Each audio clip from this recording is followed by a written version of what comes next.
Sociedade e vontade.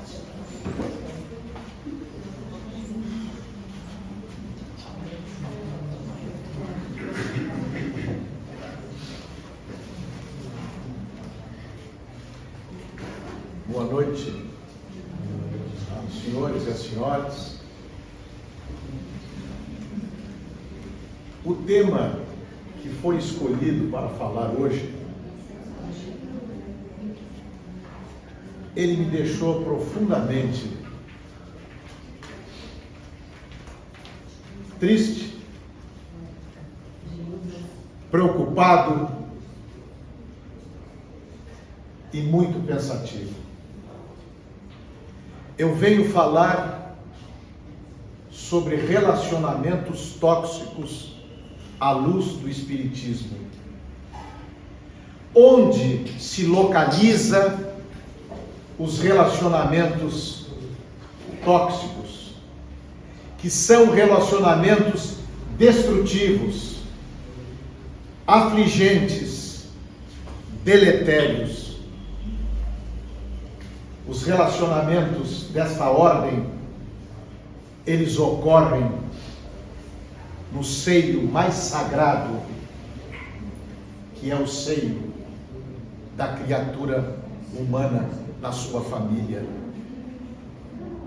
As dores, o sofrimento, as tragédias, elas ocorrem fundamentalmente nesses relacionamentos de dor, de opressão no seio da família.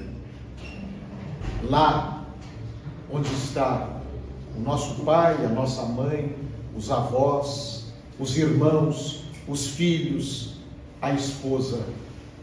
Então, meus amigos, minhas amigas, eu fui tomado, e confesso a vocês, eu fui tomado de uma grande tristeza ao meditar e ao pensar, ter de falar a vocês sobre os dramas e problemas que ocorrem na família e que causam tanta discórdia, tanto sofrimento, tanta aflição.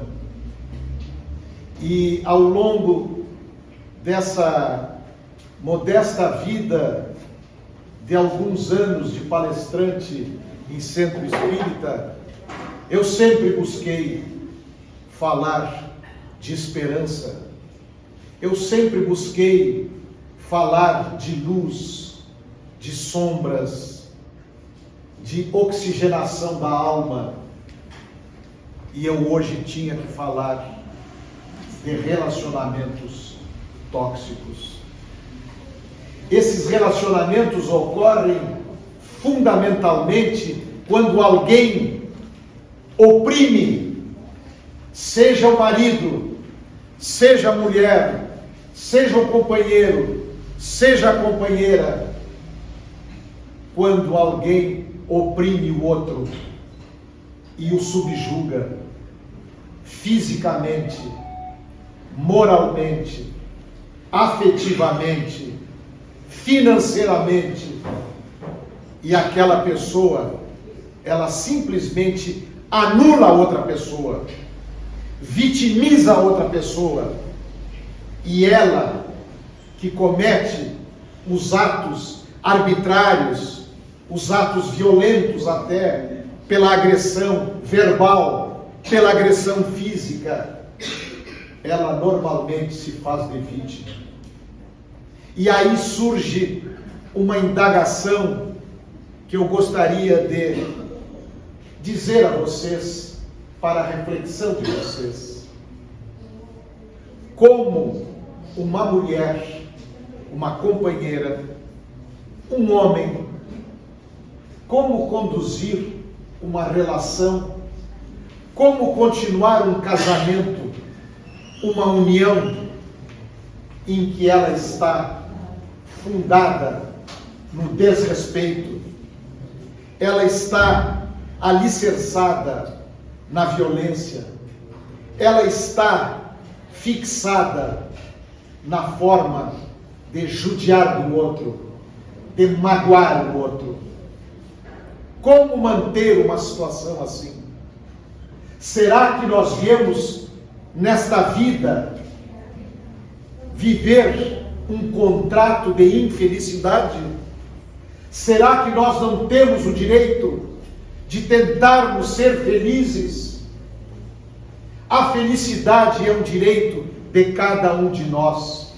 E a infelicidade não é uma obrigação a ser vivida.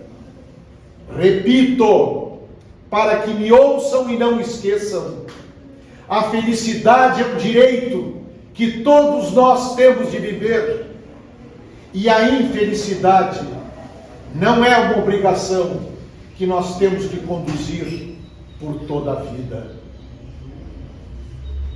Vem a doutrina espírita, essa doutrina consoladora, e ela nos explica, porque nós não compreendemos por que ali ao lado, no vizinho, no amigo, no conhecido, há uma situação de harmonia, há uma situação de paz, e na nossa casa há conflito, brigas, ciúmes e comportamentos que conduzem a pessoa a dizer: eu vivo num círculo de horrores, de sofrimento. Todo dia é uma carga, todo dia é um peso. E por que tem casais, famílias que se dão tão bem?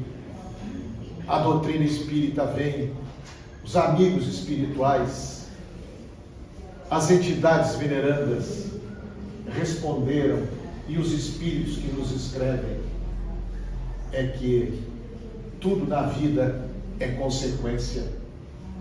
Nós carregamos as consequências dos nossos próprios atos. Atos desta vida ou atos de vidas pretéritas, de vidas passadas.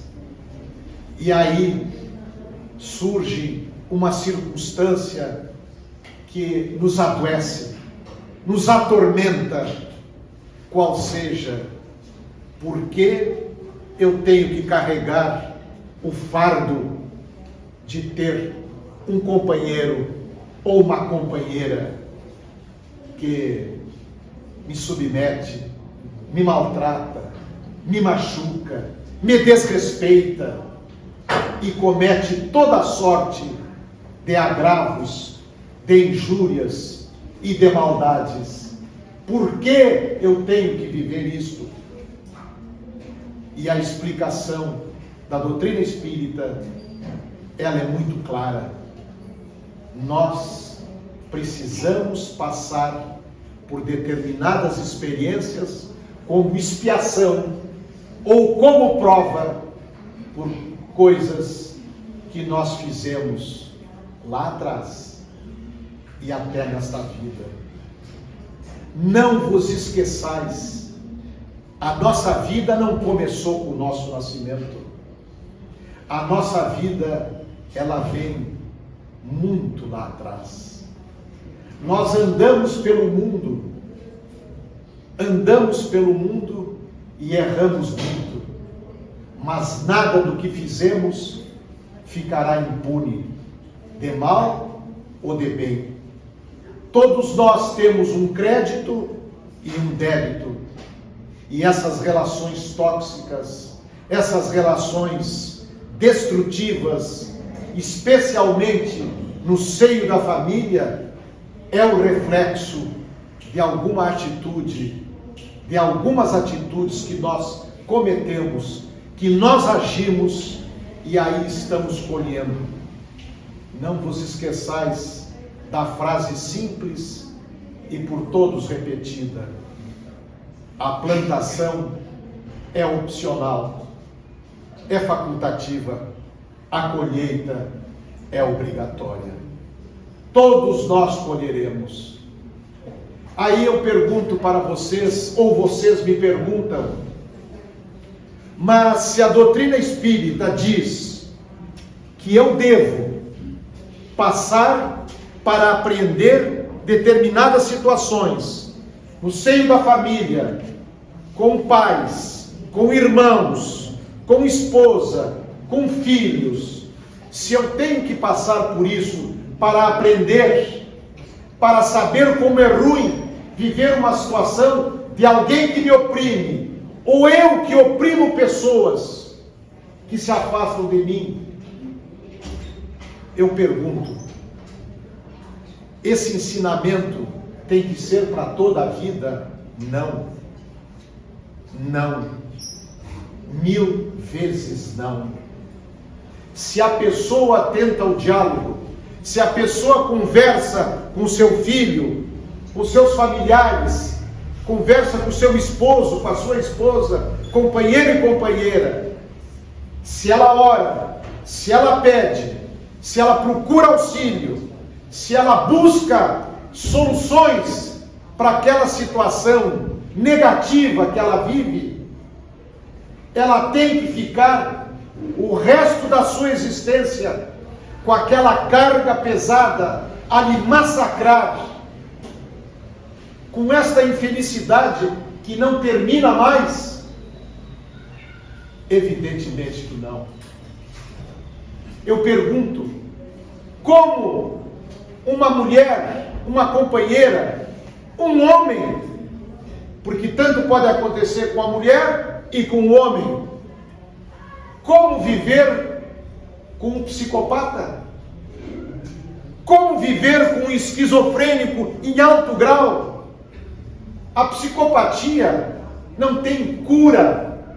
A medicina da Terra mais adiantada, ela não consegue até hoje curar a psicopatia.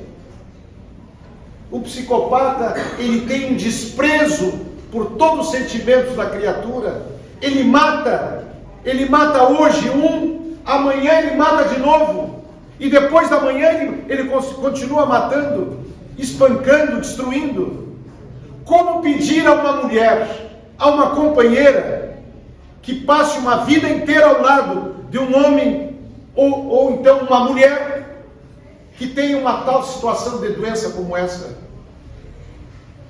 A pessoa precisa se afastar e ajudar no que for possível, ajudar aquela criatura que o destino, ou melhor, que os fatos da vida anterior dela provocou a chegada daquele companheiro, daquela companheira, daquele filho, daquela filha, daquele pai, daquela mãe.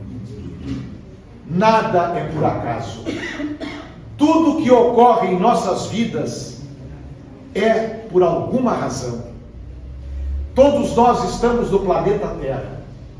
O planeta Terra é um planeta de provas e expiações. A maioria das pessoas, a maioria, não são boas pessoas. Se a maioria das pessoas da Terra fossem boas, nós não teríamos os horrores que todo dia nós assistimos, lendo os jornais, vendo televisão, na esquina da nossa casa e na nossa porta. Nós somos ainda um mundo que caminha para o mundo de regeneração, mas um mundo ainda em que a maldade, infelizmente, ela prevalece. Portanto, eu digo a vocês que é um pensamento muito íntimo meu, de que ninguém merece viver uma relação infeliz para sempre. O diálogo de um casal, o diálogo do amor, do sentimento, ele sempre será benéfico. Sempre se deve ter uma esperança de resolver uma situação. Mas as pessoas têm que entender que há uma grande diferença entre amor e posse. O que é o amor? o que é o amor entre dois seres.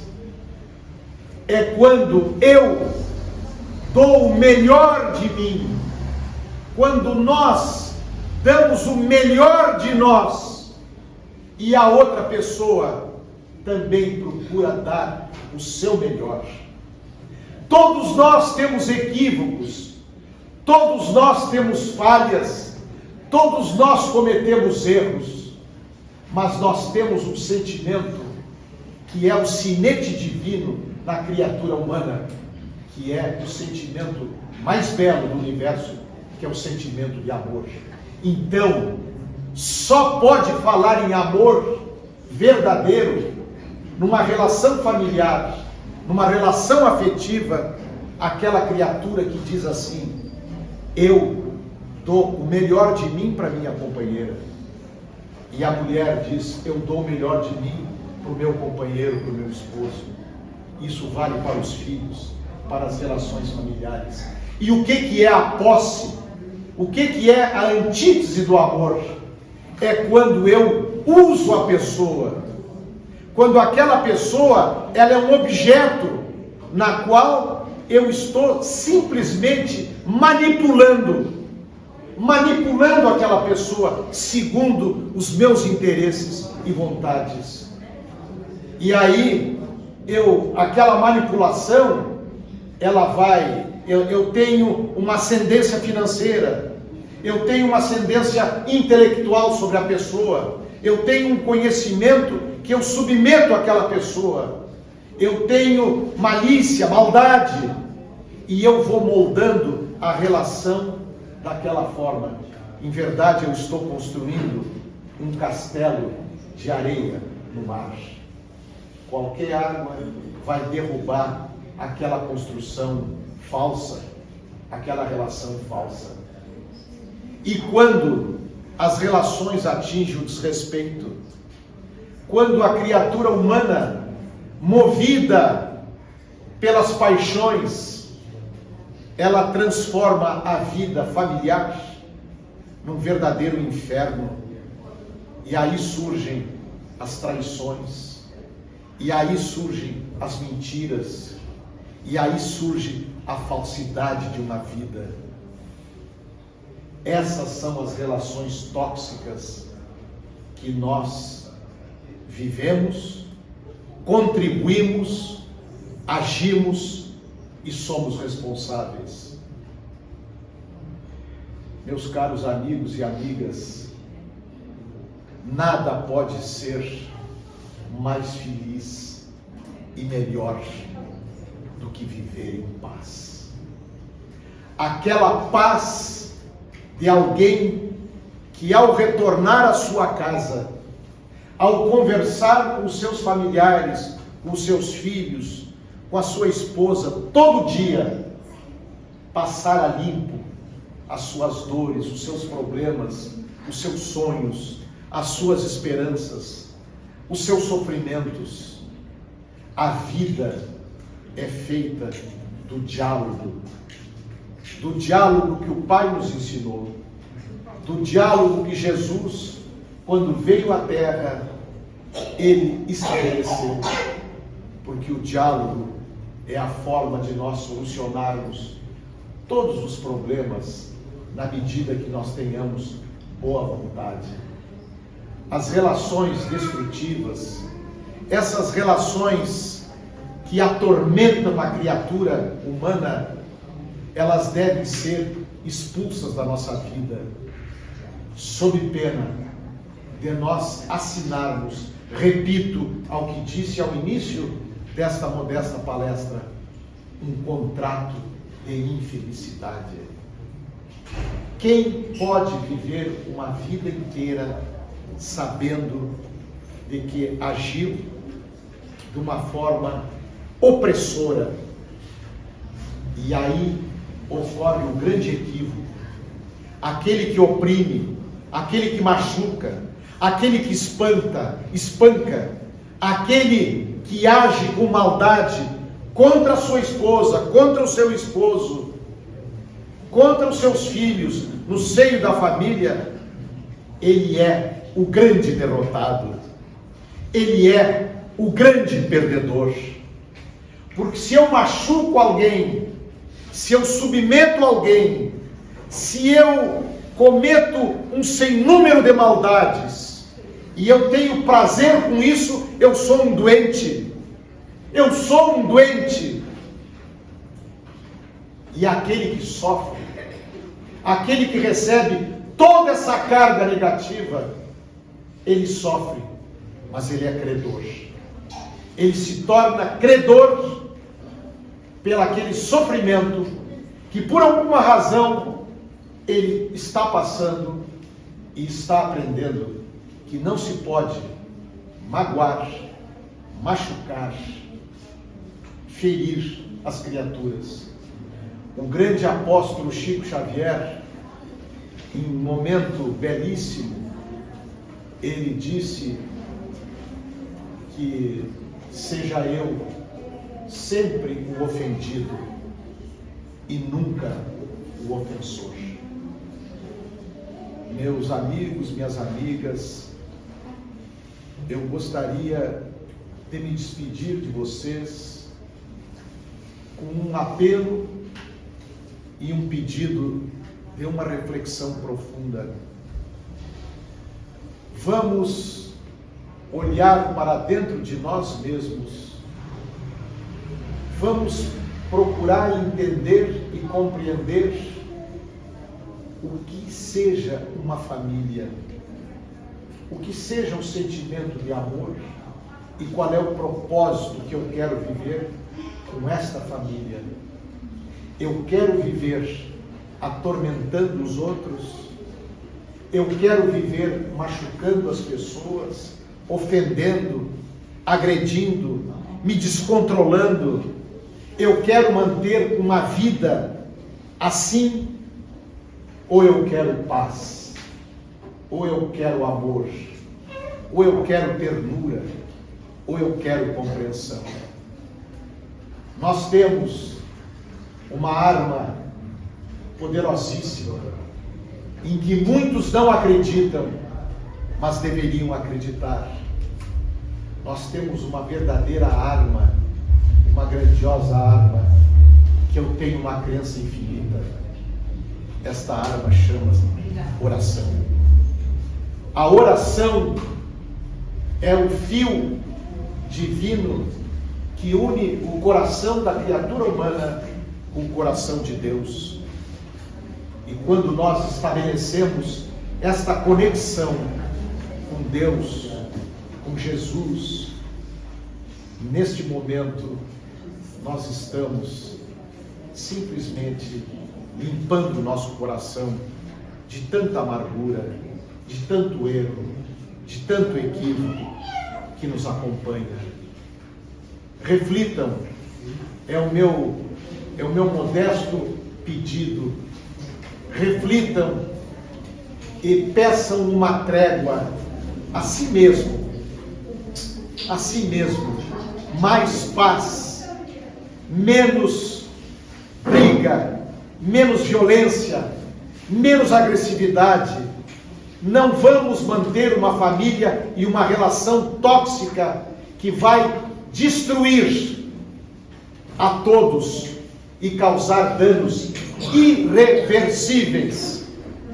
Vamos procurar levar uma vida em que a esperança e o coração possam cantar e possam dizer para nós: esse é o caminho seguro, esse é o caminho divino, esse é o caminho na direção do Pai. Que esta palestra que eu estou terminando e que me causou profunda tristeza, porque eu estou falando de todos nós. Eu não falo de alguém em especial. Eu falo de mim. Eu falo de vocês. Porque nós, toda criatura humana, ela está dentro do gesto mais ignóbil e ela está dentro do gesto mais nobre e mais belo. Meus amigos, nós temos um destino inexorável, nós temos um caminho que terá que ser trilhado, que é o caminho da perfeição relativa. E este caminho passa por nós termos a vivência num ambiente familiar com paz, e não com agressões, e não com ofensas, e não com ódios. Nós temos que buscar sempre a luz do sol do amor, e não a noite tempestuosa das amarguras. Muito obrigado.